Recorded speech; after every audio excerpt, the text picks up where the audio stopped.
Sweet. Totally.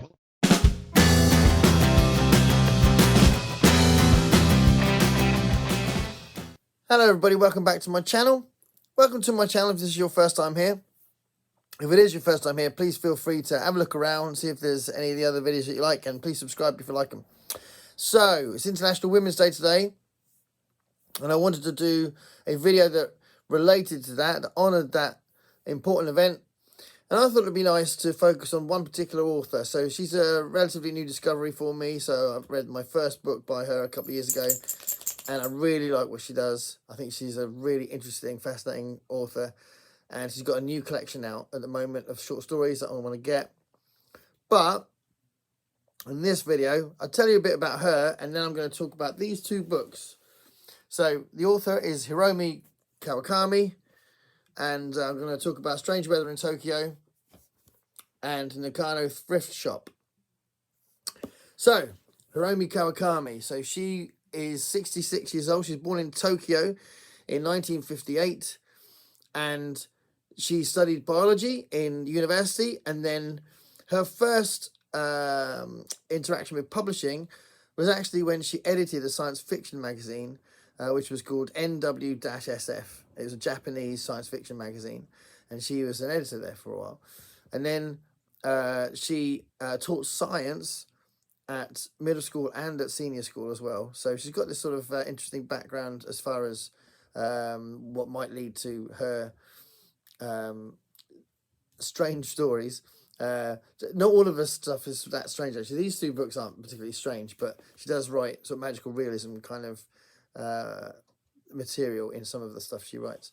But anyway, yeah, so she started off by editing a science fiction magazine, and then in 1996 she brought out her first publication, which was a short story collection, which is winging its way to my house in the next couple of days.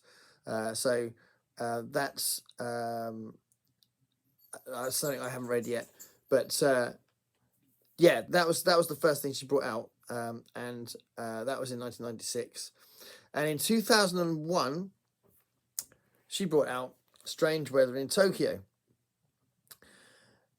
and she won the Tanizaki Prize for this, which is a very prestigious Japanese award for literature, and it's been hugely successful internationally, and it's been translated into 15 different languages. And it's very frequently on the shelves. When I look in bookshops, you often see this one.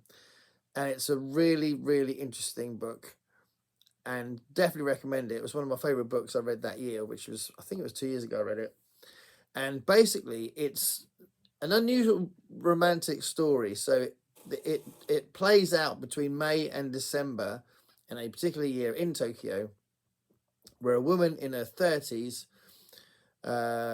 who's a little bit lost at this point in her life, and she meets up randomly with her old teacher who's in his 70s, and they basically start this relationship that plays out over the next few months from May to December. And it's really interesting the way that it's written, because ultimately one of the interesting things about it is that the dynamic in their relationships from years ago kind of stays the same. But yeah, it's a really, really well written, fascinating and brilliant and compelling book, I think. It was quite a cozy book. It's not massively dramatic, but I thought it was a really, really good book. So Strange Weather in Tokyo, an unusual thing to read if you fancy it, about an unusual relationship. So that came out in 2001. And and the initial title of it was The Briefcase, and then they gave it a new title for some of the international market. So yeah, that was in 2001, and in 2005 she released Nakano Thrift Shop. Again, quite a cozy book, so it's not particularly intense, but I think this is brilliant. Again, it's the writing, it's the characters. Both of these books are really successful at painting really vivid characters that you can get behind.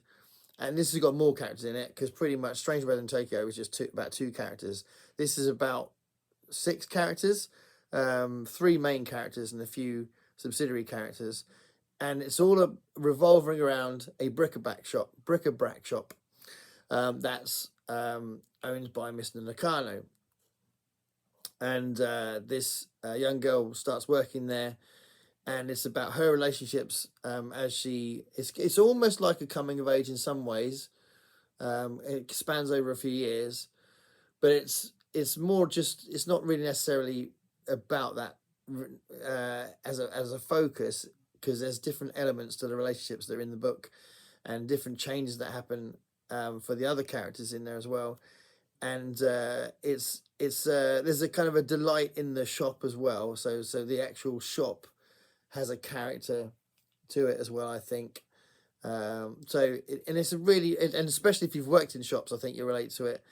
But I just think it's a really nice book that I couldn't wait to get back into. So I'd pick it up and read another bit of it, and then pick it up again, all that sort of stuff. And it's a really compelling book about the complex and messy relationships that we have in our lives. And because of that, the book is unpredictable. You've got this uncertainty in the thoughts of the characters that plays out into their actions. And yeah, it's really good. And I think both of these books, Strange Weather in Tokyo and Mr. Nakano's Thrift Shop, both of these books delight in the wonder of the ordinary. I don't know if that makes sense, but that idea that that everyday life is fascinating and multifaceted, and once you slip in some interesting characters in an ordinary situation, sometimes the extraordinary can come from that. So I do think that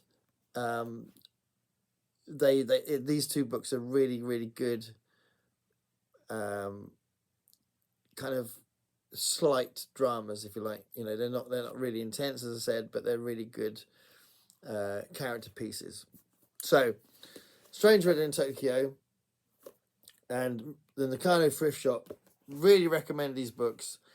And she's written a few other books. So People from My Neighborhood I read, and it's really bizarre. It's very different from that, and I'm going to talk about that in a different video. I'm going to do a companion video to this because I want to read the first short story collection she brought out. If I can get hold of the new one, which is called Dragon something, can't remember what the other bit, the title is, but that's just come out, then I might include that as well. But I wanted to talk about those 2.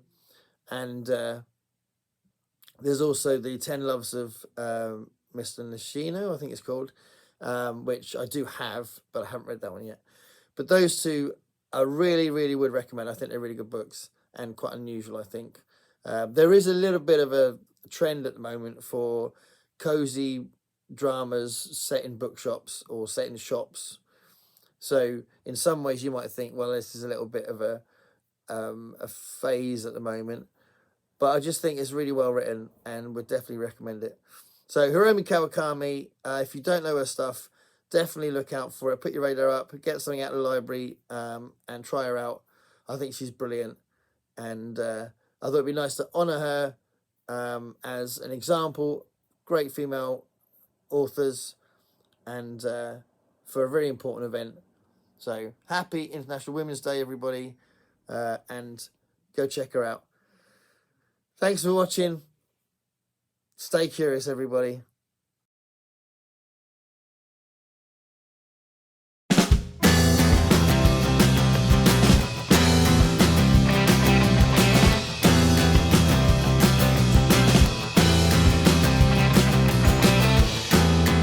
Paint me a picture